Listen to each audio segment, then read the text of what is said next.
നമസ്കാരം, ഏവർക്കും മറ്റൊരു വീഡിയോ ക്ലാസ്സിലേക്ക് സ്വാഗതം. SCERT social science 7th standard part 1 text ബുക്കിൽ 6ാമത്തെ ചാപ്റ്റർ ഭൂപടങ്ങളുടെ പൊരുൾ തേടി. ഈ ചാപ്റ്ററിന്റെ കണ്ടന്റ് ആണ് ഇന്നീ ക്ലാസ്സിൽ ഉൾപ്പെടുത്തുന്നത്. ആദ്യമായി ക്ലാസ് കാണുന്നവർ ചാനൽ സബ്സ്ക്രൈബ് ചെയ്യുക, തൊട്ടടുത്തുള്ള ബെലൈക്കൺ കൂടി എനേബിൾ ചെയ്യുക. SCERTയുടെ മറ്റ് ക്ലാസ്സുകളുടെ ലിങ്കുകൾ ഡിസ്ക്രിപ്ഷൻ ബോക്സിൽ അവൈലബിൾ ആണ്. ആ ക്ലാസ് കാണാനും ശ്രമിക്കുക. ചാപ്റ്ററിന്റെ തുടക്കത്തിൽ വിവിധ കാലഘട്ടത്തിൽ മനുഷ്യൻ നടത്തിയ ചില സമുദ്രയാത്രകളെ കുറിച്ചുള്ള വിവരങ്ങളാണ് കൊടുത്തിരിക്കുന്നത്. ഫസ്റ്റ്, ക്രിസ്റ്റഫർ കൊളംബസിനെ കുറിച്ച് പറയുന്നു. 15ാം നൂറ്റാണ്ടിൽ റിപ്പബ്ലിക് ഓഫ് ജനോവയിൽ ജനിച്ചു. നാവികൻ, പരിവേഷകൻ എന്നീ നിലകളിൽ പ്രശസ്തി ആർജിച്ച വ്യക്തി. പ്രകൃതി വിഭവങ്ങളാൽ സമൃദ്ധമായ ഇന്ത്യയെക്കുറിച്ച് കേട്ടറിഞ്ഞ് അറ്റ്ലാന്റിക് സമുദ്രത്തിലൂടെ ഇന്ത്യയെ തേടിയുള്ള തന്റെ ആദ്യ കപ്പൽ യാത്ര AD 1492 നടത്തി.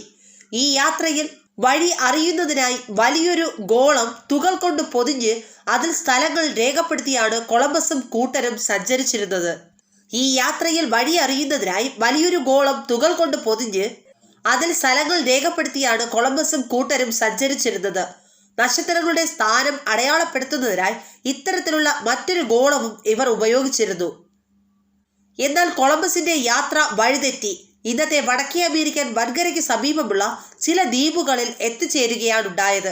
വഴി കിട്ടാൻ കൃത്യമായ ഭൂപടങ്ങളോ മറ്റു സംവിധാനങ്ങളോ ഇല്ലാത്തതായിരുന്നു ഇതിന് കാരണം. നോട്ട് ചെയ്യേണ്ട പോയിന്റ്: കൊളംബസ് ജനിച്ച കാലഘട്ടം 15ാം നൂറ്റാണ്ട്. കൊളംബസ് ജനിച്ച സ്ഥലം റിപ്പബ്ലിക് ഓഫ് ജനോവ, ഇന്നത്തെ വടക്കു പടിഞ്ഞാറൻ ഇറ്റലിയാണ്. റിപ്പബ്ലിക് ഓഫ് ജനോവയിലാണ് കൊളംബസ് ജനിച്ചത്.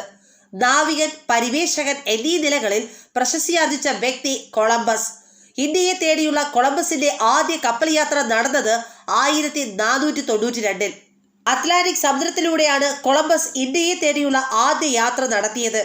ഇന്ത്യയെ തേടിയുള്ള യാത്രയിൽ വഴിതെറ്റി കൊളംബസ് എത്തിച്ചേർന്നത് വടക്കേ അമേരിക്കയ്ക്ക് സമീപമുള്ള ചില ദ്വീപുകളിലാണ്.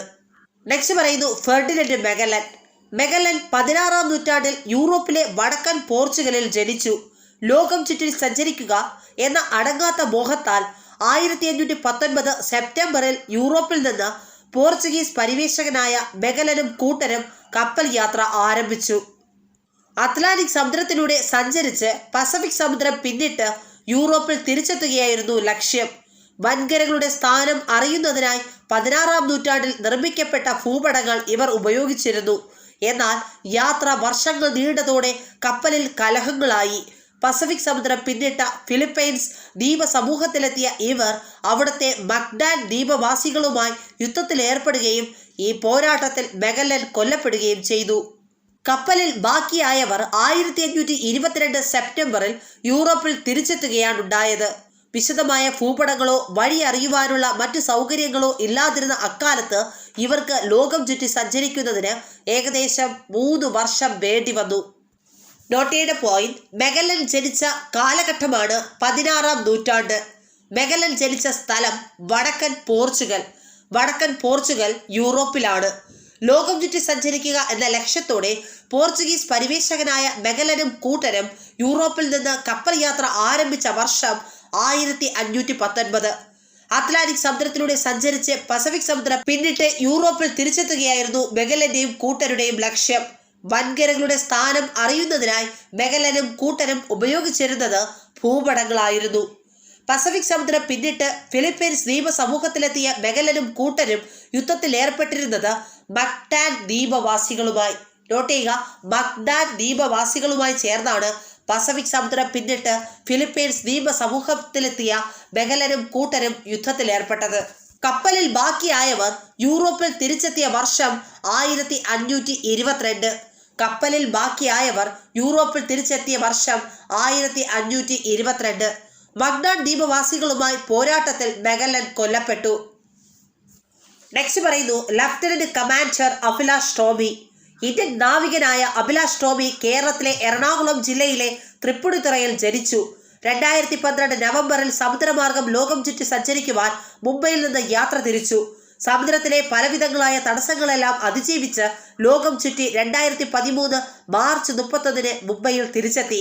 കൃത്യമായ ഭൂപടങ്ങളുടെയും ആധുനിക ഉപകരണങ്ങളുടെയും സഹായത്താലാണ് വഴിതെറ്റാതെ അദ്ദേഹം 150 ദിവസം കൊണ്ട് ഭൂമിയെ ചുറ്റിവരാൻ അദ്ദേഹത്തിനായത്. പഠിക്കേണ്ട പോയിന്റ്സ്: ഇന്ത്യൻ നാവികനായ അഭിലാഷ് ടോമി ജനിച്ച സ്ഥലം എറണാകുളത്തുള്ള തൃപ്പൂണിത്തുറ. സമുദ്രമാർഗം ലോകം ചുറ്റി സഞ്ചരിക്കാൻ അഭിലാഷ് ടോമി മുംബൈയിൽ നിന്ന് യാത്ര തിരിച്ചത് 2012 നവംബർ. അഭിലാഷ് ടോമി യാത്ര പൂർത്തിയാക്കി മുംബൈയിൽ തിരിച്ചെത്തിയത് 2013 മാർച്ച് 31. ലോകം ചുറ്റി സഞ്ചരിക്കാൻ അഭിലാഷ് ടോമിക്ക് വേണ്ടിവന്ന കാലയളവ് ഏകദേശം 150 ദിവസം. നെക്സ്റ്റ്, ഭൂപടങ്ങളുടെ പ്രാധാന്യം.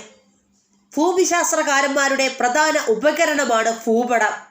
ഭൂപടങ്ങൾ ഉപയോഗിക്കുന്ന വിവിധ മേഖലകളാണ് ഭൂമിശാസ്ത്ര പഠന മേഖല, പ്രതിരോധ മേഖല, വിനോദസഞ്ചാര മേഖല, ഭരണ നിർവഹണ മേഖല, ഗതാഗത മേഖല.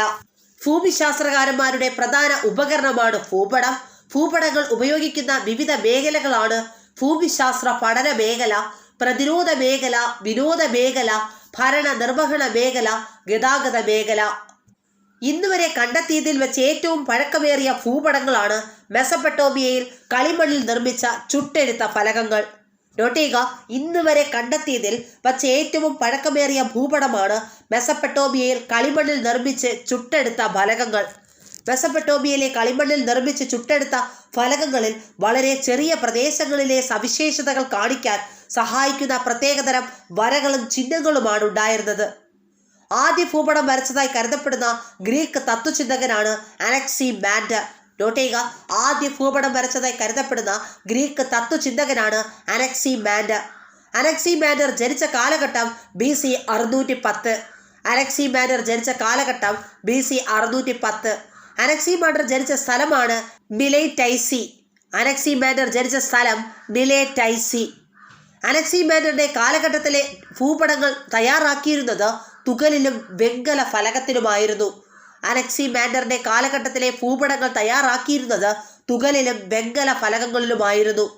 ഭൂപട നിർമ്മാണത്തിന് സഹായകമായ സംഭാവനകൾ നൽകിയ മറ്റ് ശാസ്ത്രജ്ഞരാണ് ഇറാത്തോസ്തനീസ്, ഹിപ്പാർക്കസ്, ടോളമി. ഭൂപട നിർമ്മാണത്തിന് സഹായകമായ സംഭാവനകൾ നൽകിയ മറ്റ് ശാസ്ത്രജ്ഞരാണ് ഇറാത്തോസ്തനീസ്, ഹിപ്പാർക്കസ്, ടോളമി. ആധുനിക ഭൂപട നിർമ്മാണത്തിന്റെ പിതാവാണ് മെർക്കാറ്റർ. നോട്ട് ചെയ്യുക, ആധുനിക ഭൂപട നിർമ്മാണത്തിന്റെ പിതാവ് മെർക്കാറ്റർ. ആദ്യമായി വിവിധ ഭൂപടങ്ങൾ ചേർത്ത് അറ്റ്ലസ് തയ്യാറാക്കിയത് എബ്രഹാം ഓർട്ടേലിയസ്. ആദ്യമായി വിവിധ ഭൂപടങ്ങൾ ചേർത്ത് അറ്റ്ലസ് തയ്യാറാക്കിയത് എബ്രഹാം ഓർട്ടേലിയസ്. പറഞ്ഞ പോയിന്റ് ചുരുക്കി കൂടി പറയുന്നു. ഇന്നുവരെ കണ്ടെത്തിയതിൽ വെച്ച് ഏറ്റവും പഴക്കമേറിയ ഭൂപടങ്ങളാണ് മെസപ്പൊട്ടേമിയൻ കളിമണ്ണിൽ നിർമ്മിച്ച ചുട്ടെഴുത്ത ഫലകങ്ങൾ. ആദ്യ ഭൂപടം വരച്ചതായി കരുതപ്പെടുന്ന ഗ്രീക്ക് തത്വചിന്തകനാണ് അനക്സിമാൻഡർ. അനക്സിമാൻഡർ ജനിച്ച കാലഘട്ടം BC 610. അനക്സിമാൻഡർ ജനിച്ച സ്ഥലം മിലേറ്റൈസി. അനക്സിമാൻഡറുടെ കാലഘട്ടത്തിലെ ഭൂപടങ്ങൾ തയ്യാറാക്കിയിരുന്നത് തുകലിലും വെങ്കല ഫലകത്തിലുമായിരുന്നു. ഭൂപട നിർമ്മാണത്തിന് സഹായകമായ സംഭാവനകൾ നൽകിയ മറ്റു ശാസ്ത്രജ്ഞരാണ് ഇറാത്തോസ്തനീസ്, ഹിപ്പാർക്കസ്, ടോളമി.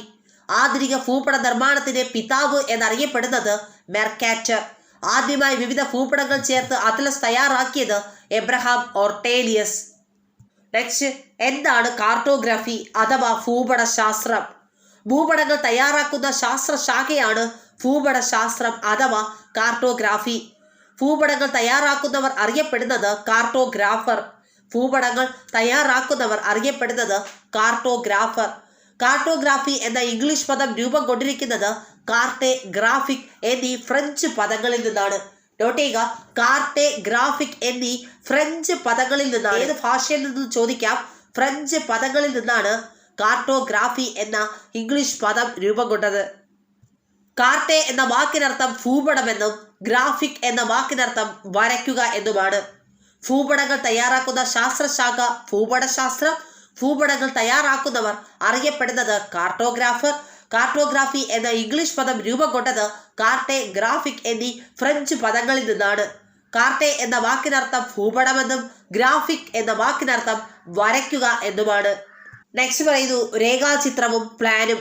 വളരെ കുറച്ച് സവിശേഷതകൾ മാത്രം ഉൾപ്പെടുത്തി ഒരാളുടെ ഓർമ്മയിൽ നിന്നോ ഒരു പ്രദേശത്തെ നോക്കിക്കണ്ടോ വരച്ചെടുക്കുന്ന ചിത്രങ്ങളാണ് രേഖാചിത്രങ്ങൾ. ഒരു പ്രദേശത്തിലെ വിവരങ്ങളെ സംബന്ധിച്ച് കൃത്യമായ അളവുകൾ, അവയുടെ സ്ഥാനം എന്നിവ തിട്ടപ്പെടുത്തി തോതിൻ്റെയും ദിക്കിൻ്റെയും അടിസ്ഥാനത്തിൽ തയ്യാറാക്കുന്നതാണ് പ്ലാനുകൾ. എന്താണ് രേഖാചിത്രങ്ങൾ? വളരെ കുറച്ച് സവിശേഷതകൾ മാത്രം ഉൾപ്പെടുത്തി ഒരാളുടെ ഓർമ്മയിൽ നിന്നോ പ്രദേശത്തെ നോക്കിക്കണ്ടോ വരച്ചെടുക്കുന്ന ചിത്രങ്ങളാണ് രേഖാചിത്രങ്ങൾ. ഒരു പ്രദേശത്തിലെ വിവരങ്ങളെ സംബന്ധിച്ച കൃത്യമായ അളവുകൾ, അവയുടെ സ്ഥാനം എന്നിവ തിട്ടപ്പെടുത്തി തോതിൻ്റെയും ദിക്കിൻ്റെയും അടിസ്ഥാനത്തിൽ തയ്യാറാക്കുന്നതാണ് പ്ലാനുകൾ. നെക്സ്റ്റ്, ഭൂപടങ്ങളിലെ അവശ്യ ഘടകങ്ങൾ. ഭൂപടങ്ങളിലെ അവശ്യ ഘടകങ്ങളാണ് തലക്കെട്ട്, ദിക്ക്, തോത്, സൂചിക, അക്ഷാംശീയ രേഖാംശീയ സ്ഥാനം, അംഗീകൃത നിറങ്ങളും ചിഹ്നങ്ങളും. ഭൂപടത്തിൽ ചിത്രീകരിച്ചിരിക്കുന്ന പ്രദേശങ്ങൾ ഏതെങ്കിലും ഭൂപടത്തിൻ്റെ ഉള്ളടക്കം ഏതെന്നും സൂചിപ്പിക്കുന്നതാണ് തലക്കെട്ട്. ഭൂപടത്തിൽ ചിത്രീകരിച്ചിരിക്കുന്ന പ്രദേശങ്ങൾ ഏതെന്നും ഭൂപടത്തിൻ്റെ ഉള്ളടക്കം എന്തെന്നും സൂചിപ്പിക്കുന്നതാണ് തലക്കെട്ടുകൾ.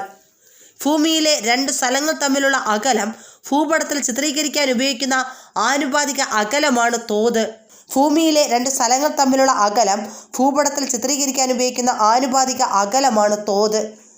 ഭൂപടങ്ങളിൽ തോതുകൾ രേഖപ്പെടുത്തിയിരിക്കുന്ന 3 രീതികളാണ് പ്രസ്താവന രീതി, ഭിന്നക രീതി, രേഖാരീതി. ഭൂപടത്തിൽ തോതുകൾ രേഖപ്പെടുത്തുന്ന 3 രീതികളാണ് പ്രസ്താവന രീതി, ഭിന്നക രീതി, രേഖാരീതി. ദിക്കുകൾ കണ്ടെത്തുന്നതിനുള്ള ഉപകരണമാണ് വടക്കു നോക്കി യന്ത്രം. പ്രധാന ദിക്കുകളാണ് വടക്ക്, തെക്ക്, കിഴക്ക്, പടിഞ്ഞാറ്. ഉപദിക്കുകൾ വടക്ക് കിഴക്ക്, തെക്ക് കിഴക്ക്, തെക്കു പടിഞ്ഞാറ്, വടക്ക് പടിഞ്ഞാറ്. നെക്സ്റ്റ്, സൂചിക. ഭൂപടങ്ങളിലെ നിറങ്ങളും ചിഹ്നങ്ങളും എന്തിനെ സൂചിപ്പിക്കുന്നുവെന്ന് കാണിക്കുന്നതാണ് സൂചിക. ഭൂപട വായനയ്ക്കുള്ള ഒരു മാർഗമാണ് സൂചിക. സൂചികകൾ ഉപയോഗിച്ചാണ് ഭൂപടങ്ങളുടെ സവിശേഷതകൾ മനസ്സിലാക്കുന്നത്. ഭൂപടങ്ങളിലെ നിറങ്ങളും ചിഹ്നങ്ങളും എന്തിനെന്ന് സൂചിപ്പിക്കുന്നുവെന്ന് കാണിക്കുന്നതാണ് സൂചിക. ഭൂപട വായനയ്ക്കുള്ള ഒരു മാർഗമാണ് സൂചിക. സൂചികകൾ ഉപയോഗിച്ചാണ് ഭൂപടങ്ങളിലെ സവിശേഷതകൾ മനസ്സിലാക്കുന്നത്. കൃഷിയിടങ്ങളെ സൂചിപ്പിക്കാൻ ഉപയോഗിക്കുന്ന നിറമാണ് മഞ്ഞ. നോട്ട് ചെയ്യുക, കൃഷിയിടങ്ങളെ സൂചിപ്പിക്കാൻ ഉപയോഗിക്കുന്ന നിറം മഞ്ഞ. നെക്സ്റ്റ്, അക്ഷാംശ രേഖകളും രേഖാംശ രേഖകളും. ഭൂപടം, ഗ്ലോബ് എന്നിവ ഉപയോഗപ്പെടുത്തി ഒരു സ്ഥലത്തിൻ്റെ സ്ഥാനനിർണ്ണയം നടത്തുന്നതാണ് അക്ഷാംശ രേഖാംശീയ രേഖകൾ. ഭൂപടം, ഗ്ലോബ് എന്നിവ ഉപയോഗപ്പെടുത്തി ഒരു സ്ഥലത്തിൻ്റെ സ്ഥാനനിർണ്ണയം നടത്തുന്നത് അക്ഷാംശ രേഖാംശ രേഖകൾ. ഭൂമധ്യരേഖയ്ക്ക് സമാന്തരമായി വൃത്താകൃതിയിലുള്ള സാങ്കല്പിക രേഖകളാണ് അക്ഷാംശ രേഖകൾ. ഭൂമധ്യരേഖയ്ക്ക് സമാന്തരമായി വൃത്താകൃതിയിലുള്ള സാങ്കല്പിക രേഖകളാണ് അക്ഷാംശ രേഖകൾ. ഗ്ലോബിലും ഭൂപടങ്ങളിലും കുറുകെ വരച്ചിരിക്കുന്ന രേഖകളാണ് അക്ഷാംശ രേഖകൾ. അക്ഷാംശ രേഖകൾ രേഖപ്പെടുത്തിയിരിക്കുന്നത് ഡിഗ്രി അളവിലാണ്. ഗ്ലോബിൻ്റെ നേർമധ്യത്തിലായി വരച്ചിരിക്കുന്ന അക്ഷാംശ രേഖയാണ് ഭൂമധ്യരേഖ. 0 ഡിഗ്രി അക്ഷാംശ രേഖ അറിയപ്പെടുന്നത് ഭൂമധ്യരേഖ. ഭൂമധ്യരേഖയിൽ നിന്ന് തെക്കോട്ടും വടക്കോട്ടും 90 ഡിഗ്രി വരെ അക്ഷാംശങ്ങൾ രേഖപ്പെടുത്തിയിട്ടുണ്ട്. 90 ഡിഗ്രി വടക്ക് അക്ഷാംശം ഉത്തര ധ്രുവമെന്നും 90 ഡിഗ്രി തെക്ക് അക്ഷാംശം ദക്ഷിണ ധ്രുവമെന്നും അറിയപ്പെടുന്നു. ഗ്ലോബിലും ഭൂപടങ്ങളിലും കുറുകെ വരച്ചിരിക്കുന്ന രേഖകളാണ് അക്ഷാംശ രേഖകൾ. അക്ഷാംശ രേഖകൾ രേഖപ്പെടുത്തിയിരിക്കുന്നത് ഡിഗ്രി അളവിലാണ്. ഗ്ലോബിൻ്റെ നേർമധ്യത്തിലായി വരച്ചിരിക്കുന്ന അക്ഷാംശ രേഖയാണ് ഭൂമധ്യരേഖ. ഭൂമധ്യരേഖയുടെ അക്ഷാംശ രേഖ 0 ഡിഗ്രി സെൽഷ്യസ്. ഭൂമധ്യരേഖയിൽ നിന്ന് തെക്കോട്ടും വടക്കോട്ടും 90 ഡിഗ്രി അക്ഷാംശ രേഖകൾ രേഖപ്പെടുത്തിയിട്ടുണ്ട്. 90 ഡിഗ്രി വടക്ക് അക്ഷാംശം ഉത്തര ധ്രുവമെന്നും 90 ഡിഗ്രി തെക്ക് അക്ഷാംശം ദക്ഷിണ ധ്രുവമെന്നും അറിയപ്പെടുന്നു. അക്ഷാംശ രേഖകൾക്ക് ലംബമായി ഉത്തര ധ്രുവത്തെയും ദക്ഷിണ ധ്രുവത്തെയും യോജിപ്പിച്ച് വരയ്ക്കുന്ന രേഖകളാണ് രേഖാംശ രേഖകൾ. അക്ഷാംശ രേഖകൾക്ക് ലംബമായി ഉത്തര ധ്രുവത്തെയും ദക്ഷിണ ധ്രുവത്തെയും യോജിപ്പിച്ച് വരയ്ക്കുന്ന രേഖകളാണ് രേഖാംശ രേഖകൾ. ഭൂമിയുടെ ഉത്തര ധ്രുവത്തെയും ദക്ഷിണ ധ്രുവത്തെയും തമ്മിൽ ബന്ധിപ്പിക്കുന്ന അർദ്ധവൃത്താകൃതിയിലുള്ള സാങ്കല്പിക രേഖകളാണ് രേഖാംശ രേഖകൾ. ഭൂമിയുടെ ഉത്തര ധ്രുവത്തെയും ദക്ഷിണ ധ്രുവത്തെയും തമ്മിൽ ബന്ധിപ്പിക്കുന്ന അർദ്ധവൃത്താകൃതിയിലുള്ള സാങ്കല്പിക രേഖകളാണ് രേഖാംശ രേഖകൾ. ഗ്ലോബിലും ഭൂപടങ്ങളിലും നെടുകെ വരച്ചിരിക്കുന്ന രേഖകളാണ് രേഖാംശ രേഖകൾ. ഗ്ലോബിലും ഭൂപടങ്ങളിലും നെടുകെ വരച്ചിരിക്കുന്ന രേഖകൾ രേഖാംശ രേഖകൾ എന്നറിയപ്പെടുന്നു. രേഖാംശ രേഖകൾ രേഖപ്പെടുത്തിയിരിക്കുന്നത് ഡിഗ്രി അളവിലാണ്. ഭൂപടങ്ങളെക്കുറിച്ചാണ് ഈ ചാപ്റ്ററിൽ നോക്കിയത്. ഈ ചാപ്റ്ററിൻ്റെ ഇമ്പോർട്ടൻറ്റ് പോയിന്റ്സ് ഒന്നുകൂടി പറയുന്നു. ഇന്ത്യയെ തേടിയുള്ള കൊളംബസിൻ്റെ ആദ്യ കപ്പൽ യാത്ര നടന്ന വർഷം 1492. വൻകരകളുടെ സ്ഥാനം അറിയുന്നതിനായി മെഗല്ലനും കൂട്ടരും ഉപയോഗിച്ചിരുന്നത് ഭൂപടങ്ങളാണ്. അഭിലാഷ് ടോമി ലോകം ചുറ്റാനായി എടുത്ത കാലയളവ് ഏകദേശം 150 ദിവസം. ആധുനിക ഭൂപട നിർമ്മാണത്തിൻ്റെ പിതാവാണ് മെർക്കാറ്റർ. ആദ്യ ഭൂപടം വരച്ചതായി കരുതപ്പെടുന്ന ഗ്രീക്ക് തത്വചിന്തകൻ അനക്സിമാൻഡർ. ആദ്യമായി വിവിധ ഭൂപടങ്ങൾ ചേർത്ത് അത്ലസ് തയ്യാറാക്കിയത് എബ്രഹാം ഓർട്ടേലിയസ്. ഭൂപടങ്ങൾ തയ്യാറാക്കുന്ന ശാസ്ത്രശാഖ ഭൂപട ശാസ്ത്രം എന്നറിയപ്പെടുന്നു. ഭൂപടങ്ങൾ തയ്യാറാക്കുന്നവർ അറിയപ്പെടുന്നത് കാർട്ടോഗ്രാഫർ. ഭൂപടങ്ങളിൽ കൃഷിയിടങ്ങളെ സൂചിപ്പിക്കാൻ ഉപയോഗിക്കുന്ന നിറം മഞ്ഞ നിറം. ഭൂപടങ്ങളിൽ ആവശ്യമായ ഘടകങ്ങളാണ് തലക്കെട്ട്, ദിക്ക്, തോത്, സൂചിക, അക്ഷാംശീയ രേഖാംശീയ സ്ഥാനം, അംഗീകൃത നിറങ്ങളും ചിഹ്നങ്ങളും. 90 ഡിഗ്രി വടക്കക്ഷാംശം അറിയപ്പെടുന്നത് ഉത്തര ധ്രുവമെന്നും 90 ഡിഗ്രി തെക്കക്ഷാംശം അറിയപ്പെടുന്നത് ദക്ഷിണ ധ്രുവവുമെന്നാണ്. ഗ്ലോബിലും ഭൂപടങ്ങളിലും നെടുകെ വരച്ചിരിക്കുന്ന രേഖകളാണ് രേഖാംശ രേഖകൾ. ഇത്രയും കണ്ടന്റാണ് ഈ ക്ലാസ്സിൽ ഉൾപ്പെടുത്തുന്നത്. ക്ലാസ്സുകൾ ഇഷ്ടമായെങ്കിൽ ലൈക്ക് ചെയ്യുക, സബ്സ്ക്രൈബ് ചെയ്യുക, അഭിപ്രായങ്ങൾ കമന്റ് ബോക്സിൽ രേഖപ്പെടുത്തുക. വീണ്ടും ഉപകാരപ്രദമായ മറ്റൊരു ടോപ്പിക്കുമായി അടുത്ത ക്ലാസ്സിൽ കാണും വരെ take care and bye bye.